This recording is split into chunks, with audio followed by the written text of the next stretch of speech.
Sean, can you talk us through some of the situations you wanted to see tonight, and also just what you thought overall of the work in the dome? Look, I thought it was a pretty crisp practice.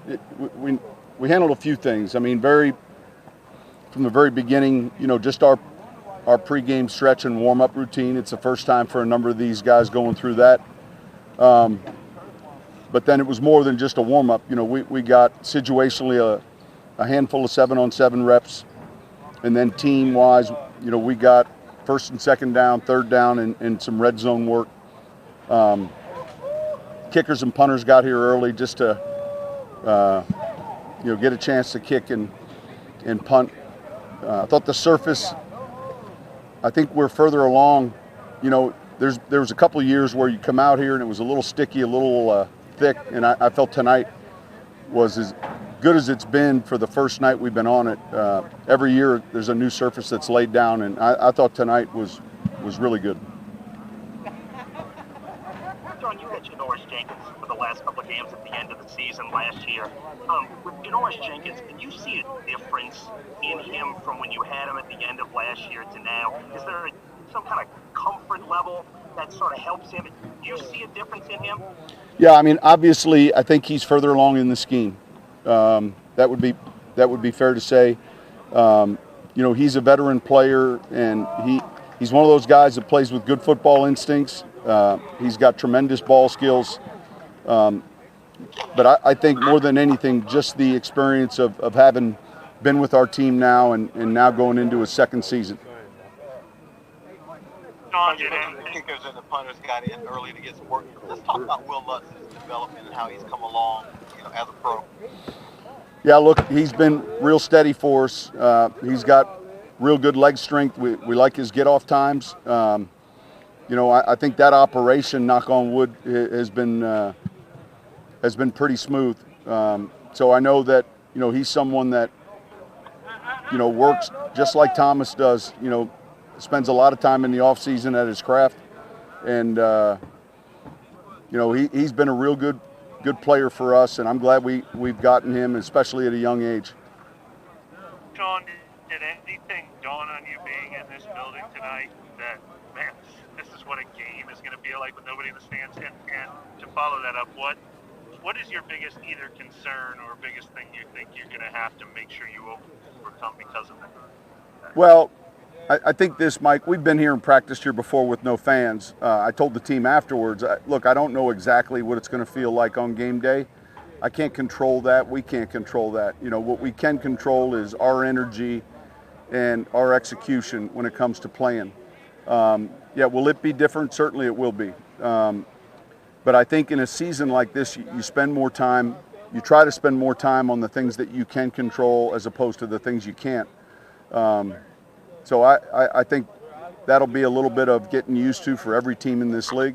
And, again, you're lining up and still playing a sport you love. And I think the broadcast will be able to pipe in the acoustics that they need to. And so I don't think it'll be that noticeable for the fan watching on television. Sean, on the coaching side, have you guys done anything to prepare contingencies and play calling in case something happens to one of you guys and someone has to step in? Well, we've discussed it.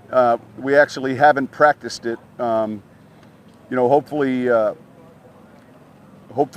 we don't face that situation, and yet we have to understand that it could arise. So, the one thing I mentioned to our team is we're at that point in training camp now. Tomorrow's Sunday, where a true positive test, not a false positive, but a true positive test puts a player and coach in jeopardy for that opening game. And so I think it's important for everyone to understand that.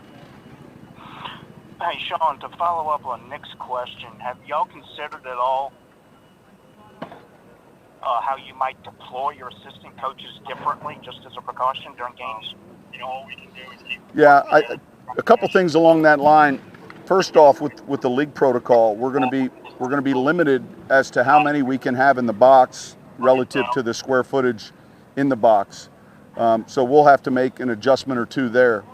Then it really comes down to, your play caller, Dennis, myself, Pete, whoever's involved in calling the plays. I think that change would be the most dramatic or substantial. Sean, Hey, has Sean, Alvin Kamara's absence been injury related, even if you don't want to give specifics? Yeah, I don't right now at this time. And the same with Malcolm. I think there's a few players, a handful that didn't go tonight. John, as far as Drew's arm strength and touch on the ball, have these last few practices maybe been the best he's looked in training camp to that regard so far? I was just wondering your assessment of that. Look, that's a fair question. I thought he was sharp tonight. I thought we were overall as a practice pretty sharp tonight on both sides of the ball. I don't know specifically how I would evaluate one practice versus the other. I think his decision making has been on point. We've tinkered with a few new concepts, but he's in really good shape. And at times I've seen him get the ball down the field, maybe noticeably a little different than a year ago or 2 years ago. But I like the way the ball's coming out. I think it's coming out on time and obviously to the right person in the right location. That's one of the great strengths of his. I asked that just because I thought you had some really nice deep passes today, but I didn't want to take. I think there were a couple throws tonight. He had the one where he slipped that kind of went into the air about 20 feet. So we're not talking about that one, but yeah, I think he's had a few this last week, and tonight I think there were a couple that I can think of.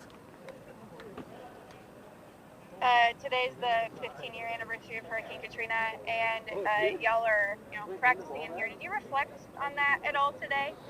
I did not. I probably should have. I felt like there was a period of time where there were so many players on our roster that were a part of that time. I came, the January after. I was in Dallas during that August. But I did not bring it up, and I think I don't think Brian Young is here. There's a few people that are part of what we're doing right now that were here and part of that that challenge, and but probably not enough. Sean, is there anything? I think I know the answer to this question, but you signed a couple of defensive ends. Is there anything you can elaborate as to if that means anything for Marcus Davenport or any of your players? No. Status? Look, I think our objective was we signed a linebacker today, a defensive end today, and for us, we got a little bit of time here before our cut downs to look at some other players, and that was really the main goal. So we'll see how it unfolds. A few of these guys we've seen before. Whether in a practice environment with the Chargers. So it's really more of a chance to look at our depth and look at potential players that, if they're not active roster players, maybe they're practice squad candidates.